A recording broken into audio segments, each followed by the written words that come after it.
Aquest divendres ha acabat el període d'excavacions al jaciment iberoromà del Castellot de Bolví. Es tanquen així 3 setmanes de treballs realitzats per una trentena d'estudiants d'arqueologia de tot l'estat espanyol, coordinats per la Universitat Autònoma de Barcelona. Al llarg d'aquests dies s'ha pogut confirmar la presència d'un taller metal·lúrgic d'època romana, així com la conservació de diferents estances medievals al costat de la muralla. A banda, els últims dies s'han fet 2 descobertes que podrien ser força importants. Un primer element seria un pou, o sigui, una estructura que ens pensàvem que era una sitja, com moltes de les que hi ha, hem excavat 20 o 25 i són totes més o menys igual. En aquest cas hem pogut veure que al fons emana aigua, per tant creiem que és un pou, el qual dona molta riquesa a l'hora de poder parlar del poblat, perquè tens un punt d'aigua, etc. L'altra descoberta ha estat una gran fossa de 5 per 6 metres que podria ser una cisterna per acumular aigua.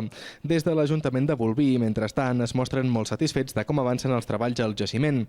A banda, asseguren que la presència de tots aquests estudiants genera molta vida al poble en uns dies tradicionalment fluixos. El juliol és molt mort perquè la gent ve de la temporada d'esquí i toca platja. Com a la tardor, quan ve la neu ja toca muntanya, a l'estiu aquí al juliol pràcticament és mort. Llavors si dones vida en el poble ja moguda i sembla important. Ja fa 6 anys que l'Ajuntament financia aquestes excavacions. A més, al costat hi està construint un centre d'interpretació que explicarà la importància del jaciment.